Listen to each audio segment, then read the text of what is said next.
نحمده ونسلم على رسوله الكريم اما بعد فاعوذ بالله من الشيطان الرجيم بسم الله الرحمن الرحيم رب اشرح لي صدري ويسر لي امري واحلل عقدة من لساني يفقهوا قولي۔ کل میں نے جو آپ کو ایک مختصر سا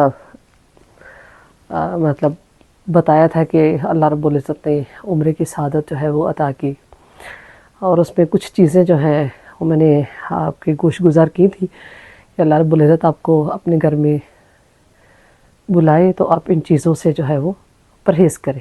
تو آج جو ہے وہ چھوٹی سی بات 2-4 منٹ کی مدینے کے حوالے سے، جس میں حضور نبی پاک صلی اللہ علیہ وآلہ وسلم کا مقدس شہر ہے، آپ صلی اللہ علیہ وآلہ وسلم کی آخری قیام گاہ ہے، اور بہت ہر مسلمان کے دل کی خواہش ہے۔ ہم ہر بات جو ہے وہ برداشت کر جاتے ہیں، لیکن نبی پاک صلی اللہ علیہ وآلہ وسلم کی ذات کی جب بات آتی ہے تو دل جو ہے وہ ایسے خوشی سے بھر جاتا ہے۔ ہمارے لیے آپ صلی اللہ علیہ وآلہ وسلم کا ذکر مبارک، ذکر خیر ہی جو ہے زندگی کا حاصل ہے۔ اور کہتے ہیں کہ مسلمان جو ہے وہ ابھی بھی جس حال میں ہے، قسم پرسی کے حال میں ہے، پوری دنیا میں مسلمانوں کا جو حال ہے وہ سب کے سامنے ہے، لیکن جو ابھی بچی کھچی عزت ہے ہماری اور مسلمانوں کی، وہ اس وجہ سے ہے کہ ہمارے دل میں عشق مصطفیٰ ہے۔ جیسے محمد صلی اللہ علیہ وآلہ وسلم کی محبت ہمارے دل سے خدا نہ خواستہ، اللہ نہ کرے چلی گئی تو مسلمان جو ہے وہ اس دنیا سے ختم ہو جائیں گے۔ اس لیے ہے کہ ہم رسول اللہ صلی اللہ علیہ وآلہ وسلم سے والہانہ محبت کرتے ہیں۔ ہر برائی ہو سکتی ہے، لیکن نبی پاک صلی اللہ علیہ وآلہ وسلم کی ذات بابرکت جو ہے وہ ہم سب کے لیے جو ہے وہ ایک تحفہ ہے، ایک نعمت ہے۔ اور اللہ رب العزت نے بھی یہی کہا کہ وَمَنَّ اللَّهُ عَلَى الْمُؤْمِنِينَ، اور میں نے احسان کر دیا ایمان والوں پر۔ تو یہ اللہ کا بہت بڑا احسان ہے کہ اس نے ہمیں رسول اللہ صلی اللہ علیہ وآلہ وسلم کی امت میں پیدا کیا ہے۔ مکہ میں جو ہے وہ ایک بہت جو ہے وہ حسل بسل ہے، مطلب ایک ہجوم کی کیفیت ہے، لوگ آتے ہیں، ایک کیا اسے کہتے ہیں، ہر بندہ ایسے لگتا ہے جیسے کچھ جلد بازی میں ہے۔ لیکن مدینہ بہت پرسکون ہے، مدینہ میں ایک ٹھہراؤ ہے۔ حالانکہ اتنے ہی لوگ جو ہیں وہ مکہ سے جو بھی لوگ آتے ہیں وہ مدینہ ہی آتے ہیں، لیکن مکہ میں جو ہے وہ ایک مطلب تیزی کی سی کیفیت ہے، لیکن مدینہ میں بہت سکون ہے، لوگوں کے اندر بھی بہت ٹھہراؤ ہے، اور وہاں کے موسم میں بھی بہت ٹھہراؤ ہے، بہت خوبصورت، بہت حسین۔ نبی کا در جو ہے وہ دنیا کی ہر چیز سے زیادہ خوبصورت ہے۔ مسجد جو ہے وہ اتنی خوبصورت ہے کہ دیکھتے ہوئے دل نہیں بھرتا۔ نبی پاک صلی اللہ علیہ وسلم کا روضہ پاک، ہر چیز بے حد حسین ہے۔ حسین لفظ جو ہے وہ بھی چھوٹا ہے، اور میں نے زندگی میں ہمیشہ یہی دعا کی کہ اللہ پاک ایک دفعہ دکھا دے، بس چند لمحوں کے لیے ہی صحیح۔ تو دعا جو ہے وہ قبول ہوئی اور لمحے ہی نصیب ہوئے۔ تو آپ سے یہی گزارش کرنی تھی کہ جب بھی مانگے میری طرح نہ مانگے، دل کھول کے مانگے کہ اللہ پاک اپنے نبی کے اور اپنے گھر کا دیدار کرا تو زیادہ دنوں کے لیے، کیونکہ ایک آدھ دن میں 2-4 دنوں میں تو جو ہے وہ کچھ بھی نہیں ہو پاتا، دل بھی نہیں بھرتا اور ٹائم جو ہے وہ ختم ہو جاتا ہے۔ تو دعا جب بھی مانگے، اللہ کی ذات ہے وہ دینے والی ہے، وہ قبول بھی کرتی ہے، تو زیادہ ٹائم مانگے، زیادہ مانگے، کیونکہ اللہ نے دینا ہے، اس کے ہاں کسی چیز کی کمی نہیں ہے۔ تو دل کھول کے مانگے تو اللہ پاک بھی پھر دل کھول کر عطا کرتے ہیں۔ میں نے اپنی جو ہے وہ اپنی طرف سے تو اللہ سے کہا کہ اللہ پاک ایک دفعہ دکھا دے، تو اللہ نے بھی کہا چل پھر ایک دفعہ ہی ٹھیک ہے۔ تو اس لیے آپ جو ہے وہ دل کھول کر مانگے، اللہ پاک آپ کو دل کھول کر عطا کرے، اپنی زیارتیں، اپنے نبی کے گھر کی، اپنے گھر کی زیارتیں جو ہے وہ نصیب کرے۔ تو اللہ سے جب بھی مانگے، اللہ پاک کہتے ہیں کہ مجھ سے مانگو میں تمہیں دوں گا۔ اس لیے اللہ کی چونکہ رحمت بے پایا ہے، اس لیے اس سے بے پایا مانگے۔ انشاءاللہ میں بھی جو ہے وہ مطلب یہ میرے دل میں ایک چیز جو ہے وہ رہ گئی کہ میں نے تھوڑا مانگا تھا اس لیے مجھے تھوڑا ملا، تو آپ زیادہ سے زیادہ مانگے، وہ دینے والی ذات ہے، ضرور آپ کو عنایت کرے گی۔ اور اللہ کے گھر میں جب جائے تو وہاں پہ تو ماشاءاللہ اور ہی ساداب ہے، لیکن جب نبی پاک صلی اللہ علیہ وآلہ وسلم کے روضہ پاک پر جائیں تو اپنی آوازوں کو نیچے کر لیں، اونچی آواز سے نہ بولیں، خدا کے لیے مسجد نبی میں اونچی آواز سے نہ بولیں، آہستہ آواز سے بولیں، آہستہ، ایسا کوئی کام نہ کریں جس سے رسول اللہ صلی اللہ علیہ وآلہ وسلم کی شان میں کوئی گستاخی ہو، کوئی بے ادبی ہو۔ وہاں پر جو لوگ ہیں وہاں کے وہ بہت باادب ہیں، وہاں پہ جو لوگ کام کرتے ہیں، خواتین جو ہیں وہ مسجد نبی کے اندر جو کام کرتی ہیں، وہ بڑے اچھے ماشاءاللہ ماشاءاللہ انہوں نے خوبصورت ڈریسنگ کی ہوتی ہے، بڑے اچھے عبائے پہنے ہیں، اور وہ بڑے دھیمے مزاج کی ہیں، کچھ سخت مزاج کی بھی ہیں بیچ میں، لیکن زیادہ تر اکثریت جو ہے وہ بڑے اچھے اور شگفتہ مزاج کی ہیں، اور وہ بڑے اچھے طریقے سے جو ہے وہ محبت سے پیش آتی ہیں۔ اور آپ بھی پھر جو ہے وہ اچھے اخلاق کا مظاہرہ کریں۔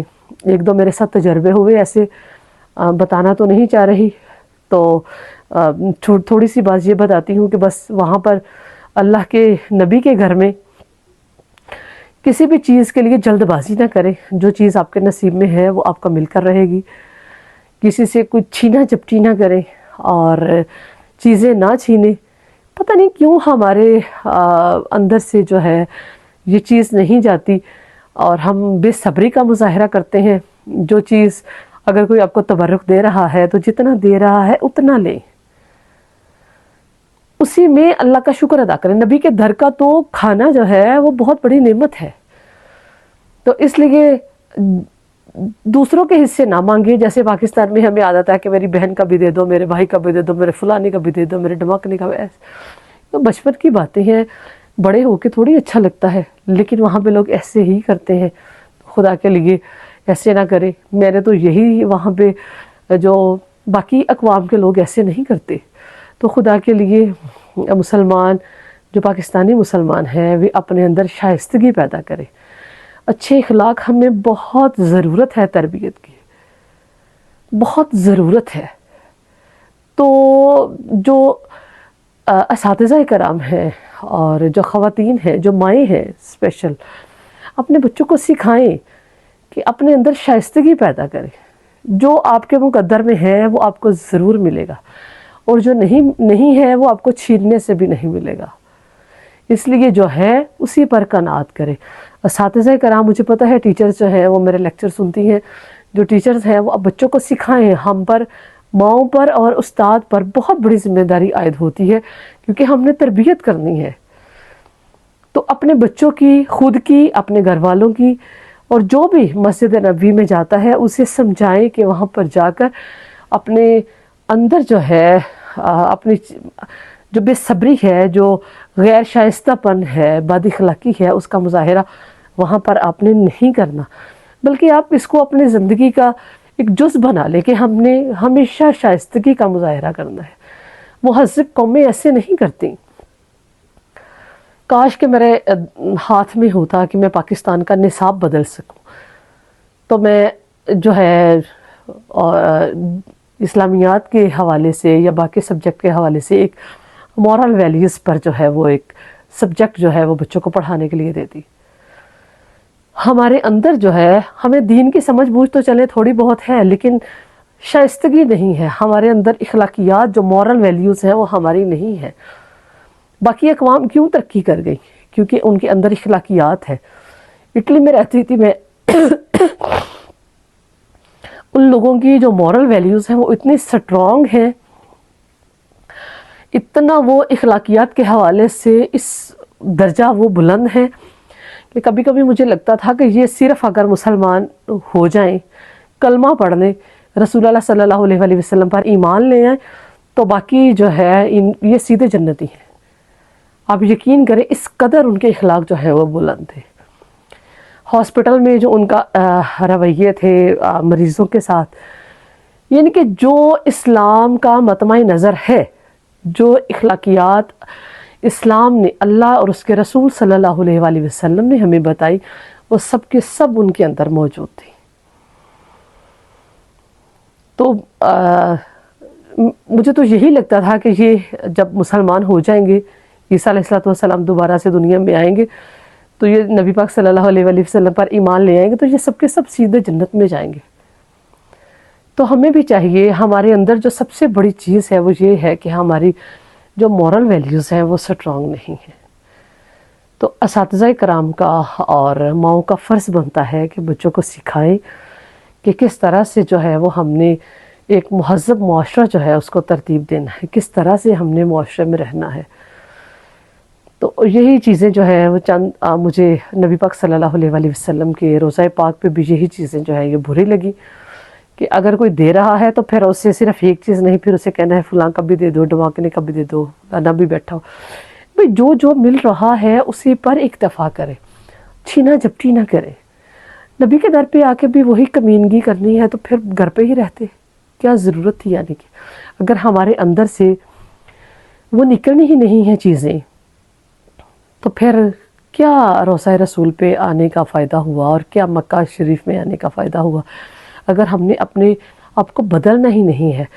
اور حج اور عمرہ کرنے کا تو یہی مقصد ہوتا ہے نا کہ ہم اب پرانی زندگی جو ہے اس کا چیپٹر کلوز ہو گیا، اب ہم ایک نئی زندگی شروع کر رہے ہیں۔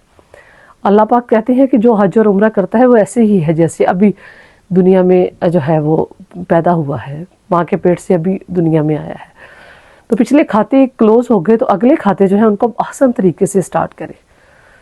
اللہ پاک مجھے، آپ کو، ہم سب کو اچھے اخلاق کی اور نبی پاک صلی اللہ علیہ وآلہ وسلم کے روضہ پاک پر جو حاضری ہے اس کو احسن طریقے سے کرنے کی توفیق عطا فرمائے، اور ہمارے دلوں میں نبی پاک صلی اللہ علیہ وآلہ وسلم کا جو صحیح اسوہ حسنہ ہے، جو صحیح مورل ویلیوز ہیں، جو اخلاقیات ہیں، ان پر عمل درآمد کی توفیق عطا فرمائے، اور اللہ پاک ہمارے اندر سے جو اخلاقی گراوٹیں ہیں ان سب کو ختم کرے۔ وما علینا الا البلاغ۔